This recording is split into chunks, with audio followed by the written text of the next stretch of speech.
Welcome to the Liberty, Leadership, and Lies with Larry Linton podcast, coming to you from the Goat Locker Studio in Sevierville, Tennessee. Be sure and check us out and like us on Facebook and Instagram, and follow us on Telegram, as well as on the website of libertyleadershipandlies.com. You can subscribe to notifications on the website to follow the blog there. If you would like to contact the show, just send an email to Larry at libertyleadershipandlies.com. Again, that is Larry at libertyleadershipandlies.com. Now, on to the episode.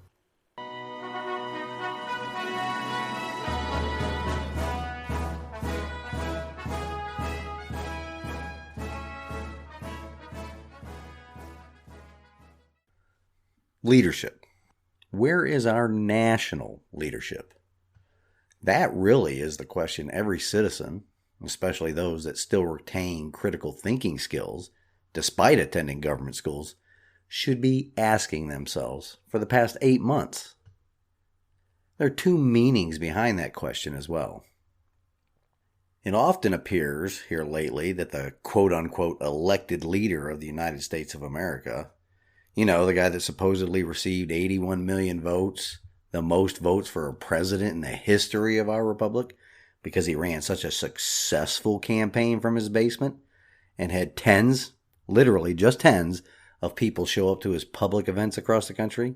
That leader, he's absent, not just absent-minded.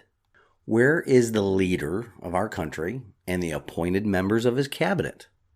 You know, the people that swore an oath to protect and defend the Constitution of the United States of America against all enemies, foreign and domestic. Where are they? Besides covering their butts or laying blame for their ineptitude on other people. And the other meaning of where is our leadership are the actual leaders of our country on foreign soil. Our foreign governments, those ones that are hostile to the United States of America, calling the shots for our country on the world stage. Often, that appears to be the case. Our quote-unquote elected leader is hiding from the press, licking his ice cream cone. Or he and his cabal of usurpers are dreaming up ways to pass the blame for the many failures of their fledgling administration. Let's not leave out the so-called leadership in Congress as well, on both sides of the aisle, each of them pointing their fingers at everybody else but themselves. We know the Democrats are always good at that, but yep, even the Republicans are doing it as well now. Pushing for articles of impeachment for dereliction of duty against the man that does not have the mental capacity to understand duty or understand responsibility, accountability, loyalty, or even leadership. What exactly will this impeachment accomplish? To remove a feeble-minded, incompetent geriatric and replace him with a woman that only occupies the position she is currently in because of her race and gender? Where will that land us? We know that the vice president will sleep with whoever she needs to in order to advance her position of power and influence. Will it next be Chairman Xi or Vladimir Putin invited as a special guest to the White House once she's installed? Or the leader of the Taliban? Maybe she can put on some goat perfume to entice him. If that happens, once again, 1600 Pennsylvania Avenue will be made famous by Hilsa Paris for gratuitous sexual escapades that will make Bill Clinton look like a choir boy in comparison. Which is saying a lot because old Slick Willie is a serial sexual predator. Congress failed in their duty this past January by certifying a fraudulent election, by allowing the states to violate their own laws, which shouldn't come as a surprise to anybody of any particular party that understands the Constitution. Congress, have one job, and that is to protect and defend the Constitution of the United States of America, to ensure that every legal American citizen's vote is counted, and only counted once, to ensure that only people that are alive and allowed to vote do vote. Their duty is to pass legislation that only falls within the scope of Article 1, Section 8 of the Constitution, which is their enumerated powers. And, the judicial branch failed in their duties by dismissing cases based upon standing and not allowing the evidence to be brought before the public, allowing it to be challenged in the public square as, oh, it was all dismissed. But you know who else also failed? The electorate. Us. We failed. The apathy that has gripped our electorate allowed this to happen. A majority of the public have turned into sheep, enabling the government to allow our birthright citizenship to be diluted by illegal immigration, erode our rights with unconstitutional legislation, and push unconstitutional mandates on the electorate by elected officials and unelected government bureaucrats. They do that to a quite submissive public. They allow petty tyrants to mask our children or be subjected themselves to a vaccine that the government officials have lied about repeatedly and their media enablers. The majority of the public can't even bother to exercise leadership of their own lives. They eagerly await the president's or the governor's next executive order, allowing government to guide and lead them in their day-to-day lives, willingly giving up their liberty. They allow a government that was founded upon individual liberty and religious freedom to tell you the manner in which you can attend worship service so you can protect your own health by staying at home. You can watch it on TV, after all. Government, through an unholy alliance with news organizations and social media companies, are deciding what information you can and cannot see. Not only that, but they decide what information you can and cannot share. They go to extreme lengths to discredit any information that does not conform to their narrative. Or they even hide it, suppress it, block you, delete your social presence. Leadership failure at all levels is leading to a collapse of our constitutional republic, which was founded upon limited government and individual liberty, transforming our government and our country into something we have fought many wars around the world to prevent from happening to other countries. And then we also have, because of the years of liberals in society denigrating men with words and accusations of toxic masculinity, we have men failing to lead their families at home. Communities are also failing to lead themselves and allowing an encroachment on their civil liberties for whatever the cause du jour is this day. State government is also failing to lead their states in its proper role as the parent of the federal government. The federal government is not leading the entire nation. It is just leading a voting bloc of 81 million leftists and dead people. Instead of leading the nation into prosperity and instilling pride in the uniquely American culture, they are pitting citizen against citizen.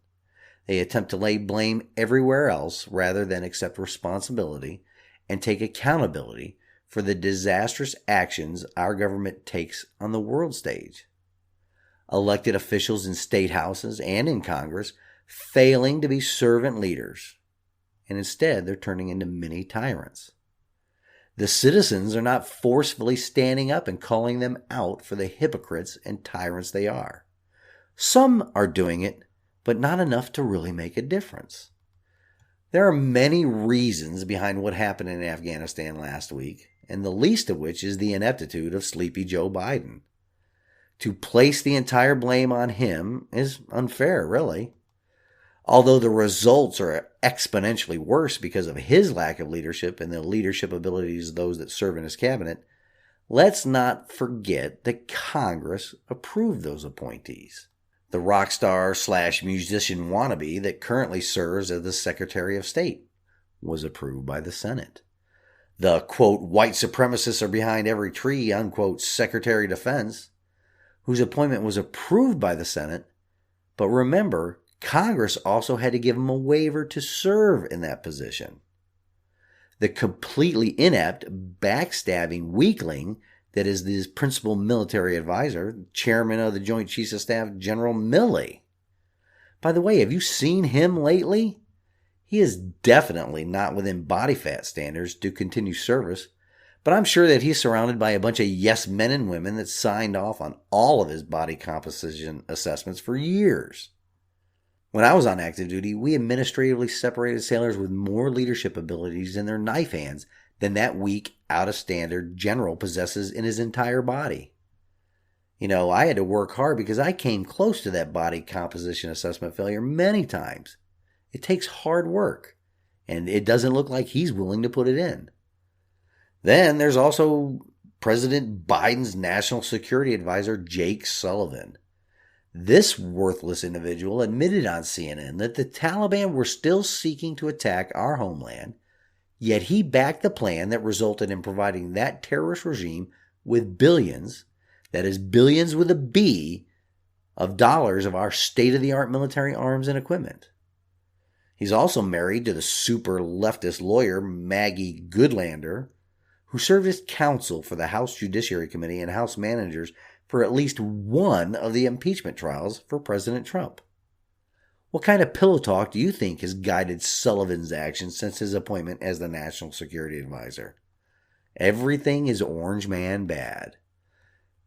And his wife, she's another one of those new aristocracy that has only survived off the sweat equity of us, the citizens of the United States of America. We mustn't forget that old Jake Sullivan has ties to that wretched Hillary Clinton, too. He was Hillary's deputy chief of staff of the State Department during her tenure there of lining her pockets with money by selling out our country. He also hasn't held a long-term job outside of government for his entire adult life. Just another member of the new aristocracy. Also, Jake Sullivan was part of that team that met secretly with the terrorist-sponsoring Iranian regime. Don't you just love how that is reported in the media? Secret meetings, adding some sort of legitimacy to what is basically treason. He helped to hammer out that ridiculous joint comprehensive plan of action with those terrorists that were behind the killing of hundreds of our service members in Iraq. He was negotiating with them secretly while they were killing our soldiers. Now he's rewarded for that treasonous act under the Obama administration with being Biden's national security advisor. All of these people, picked by the dementia-riddled child sniffer and approved by Congress, more specifically the Senate in their constitutional role of advise and consent. Consent being the operative term. They have consented to further continuously placing people at the highest levels of this administration that hate our republic as founded. So all levels of our government hate us. I can't state that enough. So you see, Biden does not bear the blame alone for this. Who does? Who bears the lion's share of the blame? Generally, we all do. Our apathy towards our responsibility for active participation in our self-governance has resulted in the government we have right now. Our apathy towards ensuring free and fair elections in all 50 states led to the installation of this administration. Rising up and protesting now after the fact won't get us anywhere either. We are stuck with them until the next, hopefully not fixed, election. Our apathy has allowed the usurpers to become too entrenched at all levels of government. Before we move on, I'd like to pause for a word from a supporter of this podcast.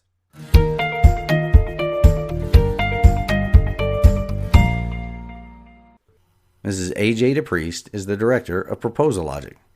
Proposal Logic is a woman-owned, minority-owned small business located just outside Nashville, Tennessee, serving federal contractors with proposal management and technical writing expertise. Since 2011, AJ has served more than 150 federal contractors on proposals for more than 200 federal agencies.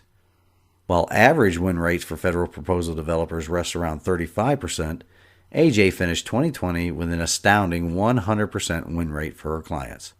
So stop losing conventionally and start winning unconventionally.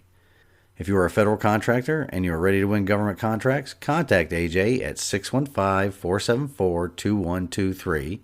Again, that is 615-474-2123. Or you can email her at aj@proposallogic.com. Again, that is aj@proposallogic.com. PROPOSALOGIC.com.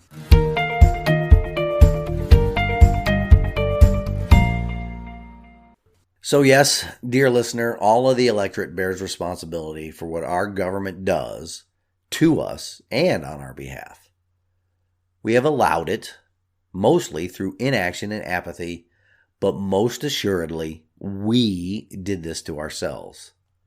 Ever since the Korean War, which is what we call it now, but it was never declared a war. You notice that? I've spoken about this before. The Korean War, the Vietnam War, the Gulf War, the War on Terror, or any Operation this or Operation that. None of those were declared wars. Congress abdicated their responsibility for purely selfish reasons as well by delegating their Article 1, Section 8, Clause 11 authority through pretend legislation like the War Powers Act. Only Congress, according to our Constitution, can declare war and commit our troops to battle. Anything other than a declared war where our troops are utilized is unconstitutional, yet we have allowed it to happen since 1946. Why? Because it is the easy route and allows politicians to either claim success in the event of victory or to assign blame in the event of defeat. Let me ask you, dear audience, when have we had victory since the end of World War II in any major armed conflict? Do you want to know why? Because when Congress declares war, it does so with the intent of victory. Anything else is half measures. You notice I will always refer to Congress's enumerated powers throughout my podcast and on my blog and on Facebook and Twitter. Because most of us need to know Congress's exact authorities and hold them accountable when they go outside of the guardrails the Founding Fathers provided when they wrote the Constitution. They gave us this Constitution to limit the power of Congress, yet we allow them to continuously abuse it and then lie to us about it. By allowing the executive branch to unilaterally use the armed forces, even for just short periods of time, they provided themselves the excuse to lay blame if things go wrong. And boy, have things gone wrong. I was in a not-so-friendly discussion about this the other day, because there are a lot of liberals out there posting about the deaths of our service members last week in Afghanistan all over social media, offering their prayers and asking people to not make a political statement about the tragedy. Of course, that is because they do not want to acknowledge their role in what happened. They will never, ever get a pass from me on this. Especially because of this fact. Anytime one of our service members dies in a combat environment on foreign soil, it is political. Who sent our young men and women to serve in harm's way? Politicians did. That makes every death, in a declared war or not, political. Our country's power to impose its will or to achieve its national objectives comes from its instruments of national power. You can identify our government's national power through the acronym DIME, D-I-M-E. The D is for diplomatic power, I is for information power, M is for military, and E is for economy. Our national power is wielded by the government we elect. The M, of course, remember, is military. Politicians use our military to achieve its national objectives. So, once again, the deaths of our service members in any type of conflict is the result of a politician's decision. People that say, please do not make this political, are part of the problem because they don't understand. Plus, they only see the military as an instrument of societal change, a petri dish for the harebrained social experiments. But back to our role in this, what can only be described as an abysmal failure. For 75 years now, we have allowed the executive branch and legislative branch of our government to pervert our Constitution for their own political ends, both Republican and Democrat. And for 112 years now, we have allowed a federal government that perverted the intent of our founding fathers with regard to the apportioning of taxes among the states on the basis of population. We allow them to install a progressive, completely unequal treatment income tax on the electorate, which is actually denying many persons within the jurisdiction of the United States the equal protection of laws. Key word and tricky phrase there, which I'll point out in a bit. The Congress, not the people or the states, pushed through the 16th Amendment for one purpose and one purpose only: to grow the size and scope of the federal government. From there, the federal government has used the sweat equity of all citizens to either punish or reward the individual states on the basis of whether or not they follow federal guidelines on any number of different programs and initiatives. The federal government, by addicting the states to quote-unquote federal funding, has effectively reversed the role of the founding fathers that created the federal government to work for the states into our current system where the federal government dictates how the states function, using the carrot and the stick of the citizens' sweat equity. The citizens failed to exercise the accountability, authority, and responsibility to ensure the Constitution restrains the government, and these roles have been reversed due to our lack of leadership. So the 16th Amendment, which imposed the income tax, actually violates the key words and tricky phrase I just read out, which comes from the 14th Amendment. Individual states and citizens of certain states are denied the equal protection of the law through Congress's taxation of income. We failed to provide leadership and oversight of Congress on this. The electorate has failed to ensure that servant leaders are elected to Congress. Now the Congress uses our Constitution incorrectly to restrain the people. We need to have a leadership revival in this republic in order to reverse this trend and reassert the role the Constitution provided the citizens. That all power the Congress possesses and exercises is a revocable privilege only obtained from we the people. Every legal citizen of our republic needs to read the Constitution and understand it through the language and definition of words in use at the time of its ratification. In fact, it's my belief that should be a requirement to vote in this country. And before you all get crazy, and I'm trying to deny the right to vote to anybody, this wouldn't deny the right to vote to anybody. The individual would be voluntarily deciding not to vote and participate in our system of self-governance if they chose not to understand the Constitution. The government would then be forced to actually have their indoctrination centers, euphemistically called public schools, educate the population on the Constitution. Can you imagine the rending of garments and gnashing of teeth if such a requirement to vote was imposed by the states? Liberals understand you need a dumbed-down population to obtain and maintain power. Our founding fathers firmly believed in education, not indoctrination, would keep tyranny at bay. Thomas Jefferson, in one of his many letters, wrote this, quote, "Enlighten the people generally, and tyranny and oppressions of body and mind will vanish like evil spirits at the dawn of day." Jefferson also stated this, and I quote, "I know no safe depository of the ultimate powers of the society but the people themselves. And if we think them not enlightened enough to exercise their control with a wholesome discretion, the remedy is not to take it from them, but to inform their discretion by education. This is the true corrective of abuses of constitutional power."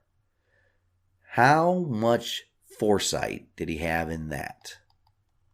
Our public government education system has done more damage to our republic than any other institution that currently exists. And it is so pervasive that it must be on purpose. There is a reason why, and you can find it if you just ask the correct questions, beginning with why. Why does our government not require a firm understanding of our Constitution and the founding of our republic? You know why. Benjamin Rush, in an essay written in 1786, stated, and I quote, "It is favorable to liberty. Freedom can only exist in the society of knowledge. Without learning, men are incapable of knowing their rights, and where learning is confined to a few people, liberty can neither be equal nor universal." Why do you think civics and knowledge of the Constitution take a back seat in today's public education to woke, evil teachings and curriculums like critical race theory, wit and wisdom, the 1619 Project, and on and on? Because government prefers indoctrination and theories that divide the electorate rather than education on our rights and our Constitution. I'd like to pause from a word from another supporter of this podcast.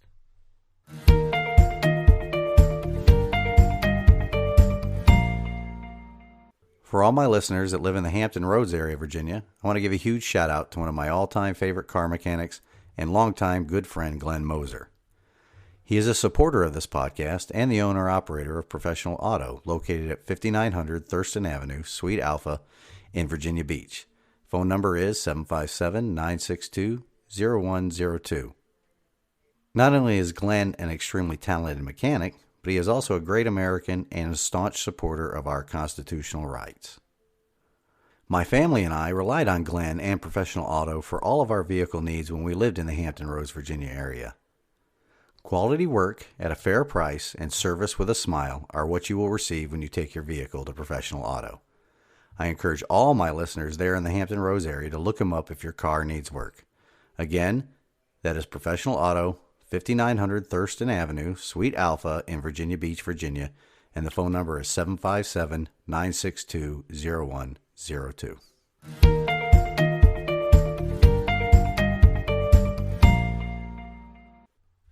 All right, back to leadership. While we are all responsible for the complete poop show that is our government right now, it does not mean that we cannot hold the segments of our republic that bear the most responsibility for the many failures and setbacks our country has encountered the past 8+ months. The liberals in Congress and society in general need to have it pointed out to them often and loudly. Heck, not even just the liberals in Congress. Remind them all of what the Constitution states is their enumerated powers. Anytime they propose legislation, ask them what specific clause in Article 1, Section 8 gives them the authority to even consider enacting that particular law. I urge you all to contact your federal level senators and congressmen and congresswomen to ask that specific question on any bill they sponsor. Engage with them on social media too. Left or right side of the aisle, it doesn't matter. Engage them so you can remind them of the Constitution.